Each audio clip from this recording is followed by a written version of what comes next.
Okay guys, so in this lesson, we're going to talk about velocity components. All right, so first we have a quick look at what we've learned before. What we've learned before is if you have a vector going in this direction, let's say this is going to be 3 meters per second, and you have a vector going in this direction, let's say 4 meters per second.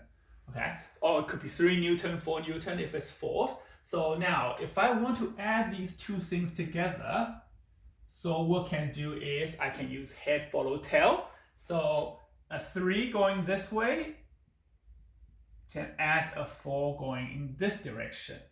And then what I get will be going from here to here.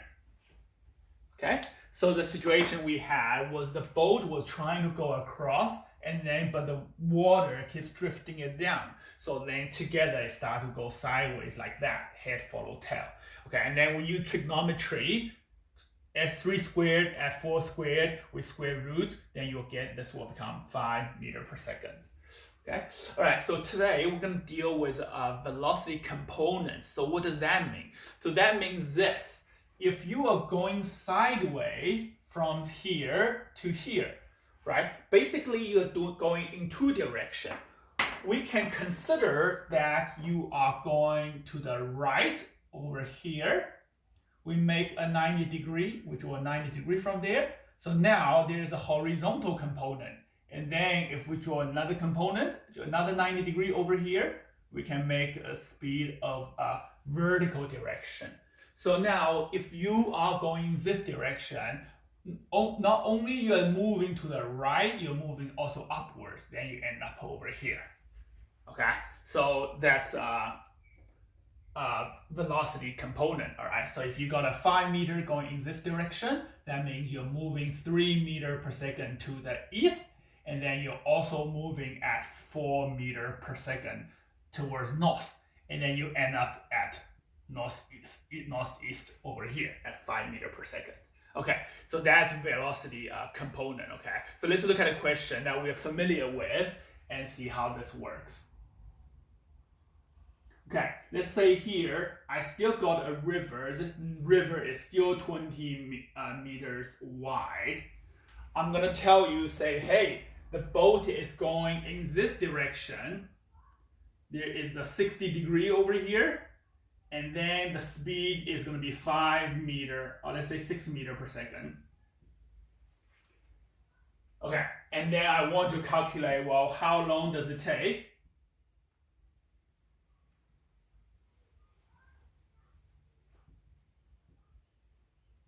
for the boat to cross the river?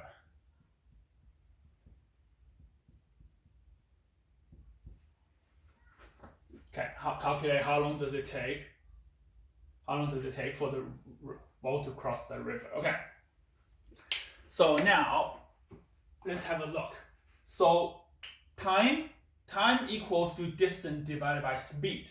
Well, that's the equation we know to calculate time. And distance we know, which is 20. And we just need to know speed.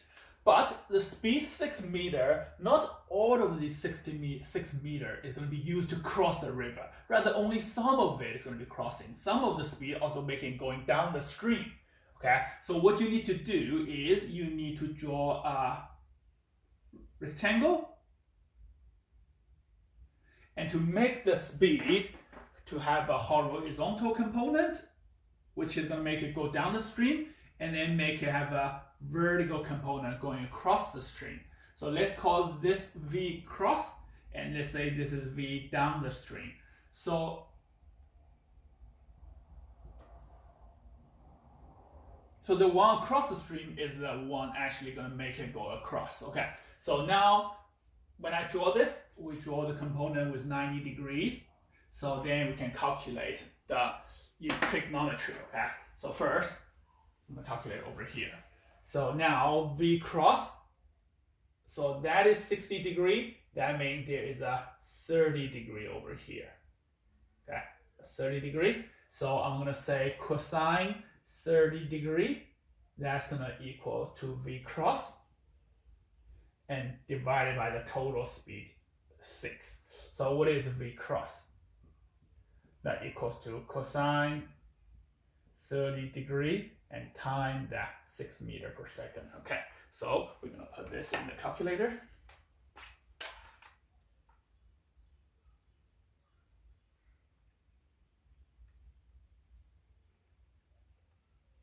That gives me 5.2 meters per second.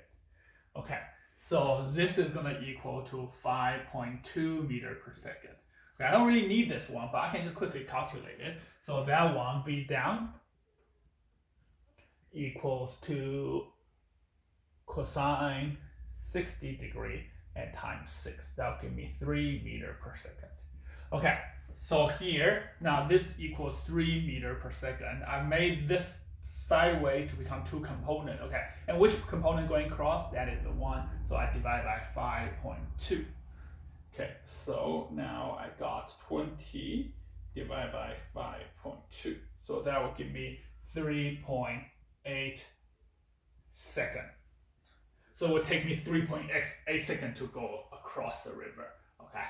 All right. If they ask you, well, how long, how much did it travel down the stream? If it say over here, originally gonna land over here, in reality it's gonna land over here. If they ask you this distance over here, let's say D down.